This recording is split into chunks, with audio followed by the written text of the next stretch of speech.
1995, Pixar Animation Studios released their first feature film. To this point, the studio had only made short films, commercials, and animation work on other films, though that was when they were an entirely different corporate entity. The film they released, as many of you know, was Toy Story, which went on to be one of the most influential animated films in history, already being groundbreaking upon release. From a technological standpoint, it was the first fully computer-generated animated film, an honor you can never take away from it. So many animated studios were formed after this utilizing these animation practices, and even historical companies like Walt Disney Animation Studios eventually moved over to this type of animation for their big features. Even a lot of big-budget, quote-unquote, live-action blockbusters are heavily dipping into this animation well that Toy Story spearheaded. Beyond these technical aspects, the story was celebrated. While still having timeless qualities, it was also pretty modern in its themes, writing, and comedy. And just like its animation, it would be a trailblazer in the animation industry in this regard as well. The film went on to spawn a massive film franchise with multiple sequels, and Toy Story 5 releasing next year, a spin-off, plenty of specials and shorts. There's been all sorts of merchandise and tie-ins to Disney's theme parks with rides and lands. With an increased breadth of content, the accolades continue to roll in. The franchise is now one Broadway musical away from being an EGOT-winning franchise, so feel free to hit me up on that, Pixar. I promise I'll cook. This all being said, I'm sure everyone out there knows how big this franchise is, and how prominent the first 1995 film was. That's why it's not the topic of today's video. In the late 80s and early 90s, Pixar set out on making a feature film. And while Toy Story ended up being that smash hit, there were other ideas in contention, any of which, for all I know, that could have ended up being that multi-billion-dollar studio golden goose. And I want to take a look at them today and see where those ideas went and if there was any further expansion that could have been done upon them. The first canceled project that was nearly the first feature-length from the studio was in development when Pixar wasn't even its own company yet, still Graphics Group as a part of Lucasfilm. When they became their own company, the film was still on the table for a period of time, though various limitations led to its cancellation. The film is known simply as Monkey, though I don't think that title would have stuck. It makes more sense with Disney's current naming conventions, however. This would have told the tale of the Monkey King from the 16th century novel Journey to the West. Though it has been told countless times over the years, we have a few indications as to how Pixar's version would have gone. The author of the book The Pixar Touch, The Making of a Company, David A. Price, is actually responsible for a lot of the movie's information being made public, going through registries such as SEC filings to do so, though we don't know the extent of the information that lies within the Pixar archives. The synopsis Price has provided is a retelling of the classic story of Chinese and Japanese legend, with our lead monkey set to be an expert trickster and magician, accompanying a priest on a trek from China to India. The film was supposedly set to be financed by a Japanese publisher, Shogakukan, seemingly through their Shogakukan Productions label, which I suppose begs the question, what does a Pixar film look like with the absence of Disney? Since this is before the company struck up a deal and the film was being financed elsewhere, it seems as though the Disney label would have been nowhere near this release. And though a lot of animation and Pixar fans alike these days have been hoping for a separation between the two, it's hard to imagine Pixar without its parent company, and it's certainly difficult to believe they would still be as big as they are now without them.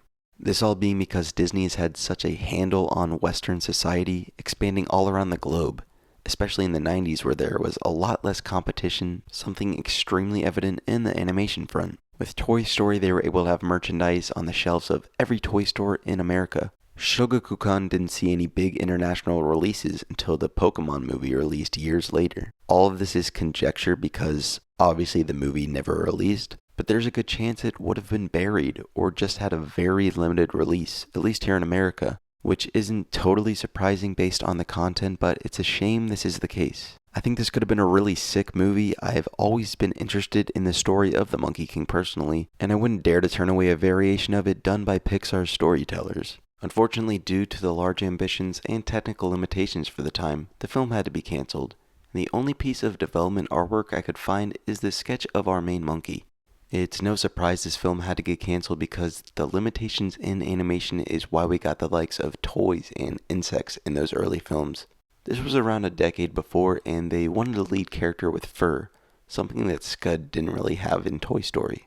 I've already mentioned concerns for this film breaking into the mainstream, especially here in the West, under a different company. If Disney were to release it back then, it'd see audiences, but still nowhere near the original Toy Story. But the world this would have potentially set up does seem pretty expansive, and being that it pulls from a legendary mythos, I feel they could have got a lot out of this as an IP, obviously if the viewership is there. This is all in part why I think this cancelled project could and should be revisited. It's also the most distinct from any other movies the studios put out. We've yet to see any of Pixar's films take place in Asia aside from a component in the World Grand Prix in Cars 2, and I think now they have the ability to truly visualize this kind of story in a way that clearly wasn't realistic back in the 80s. It's not as much a factor today since Hollywood films aren't doing as well in China, but I'm surprised they didn't toy around with this in the 2010s when they were hit after hit over there. But now, especially with a cultural shift in what audiences like, I think a film like this could be an interesting play for Disney and Pixar.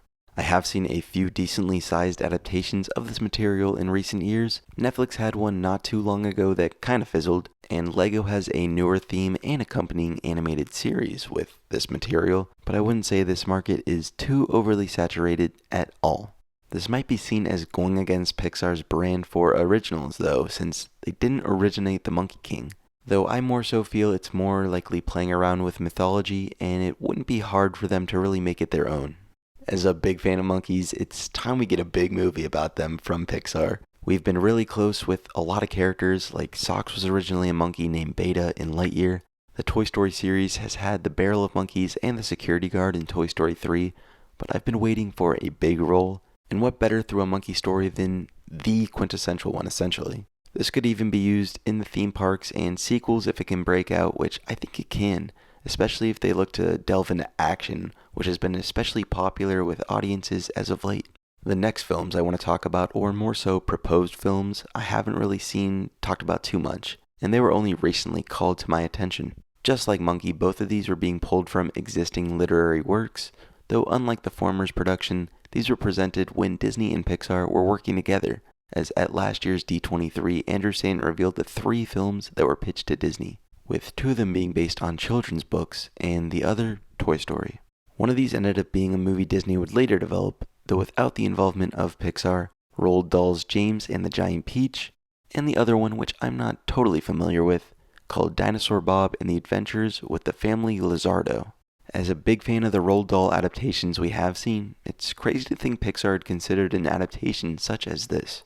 Perhaps Disney wanted to differentiate their animation studios and saw Pixar as a branch that could make these new worlds, or maybe they wanted to reserve these intellectual properties for a more tried and tested animation style. Either way, the outcome was a success for both parties, as Toy Story released. The stop-motion James and the Giant Peach is a great adaptation in and of itself. I suppose Pixar was able to make these similarly insectoid characters in their second movie as well. The Dinosaur Bob story seems to be about a human family and a pet dinosaur, though in the modern day. Or modern in like the 80s when the book came out. Though decades later, they were able to make a movie about a green dinosaur and a human, so it all worked out. Walt Disney Animation Studios also swooped in to make their own CGI dinosaur movie, which was the first computer-generated animated film for the studio.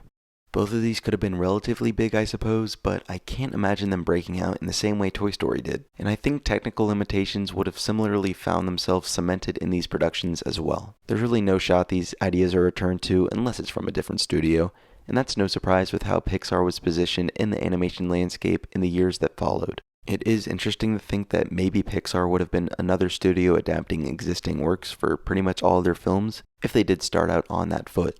I don't really think these two would have had any chance of branching out into the multi-billion-dollar franchises you'd expect today, but they'd still be highly respected for being the first in their medium, which is a level of prestige I always think about concerning Toy Story. Even though their ideas were all conceived after Toy Story, I do often think about how if any of the films that followed took its place, their legacy would be looked at more fondly. This isn't a knock at Toy Story, but I'd imagine if, say, Cars had released in its place, those reviews would probably be a little bit better, or if it were WALL-E, maybe there would be multiple WALL-E lands in Disney parks around the globe.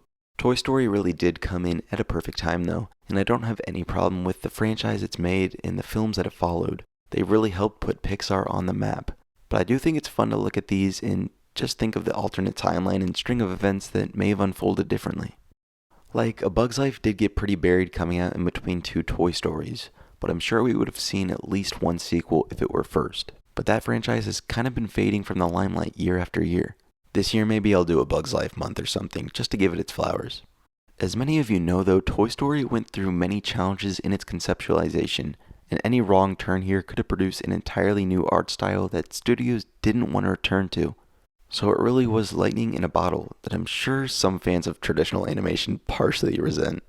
To be honest with you all, I started this video incorrectly thinking the initial pitch, which turned into Cars, entitled The Yellow Car, was one of these pitches, but it would have been one of the first after Toy Story, so it'll have to be a topic for another day. Let me know what you think of these unmade movies though, if they're films you would have liked or still want to see, and where do you think the company would be if they had released these?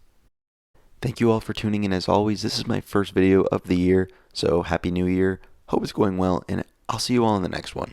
Goodbye.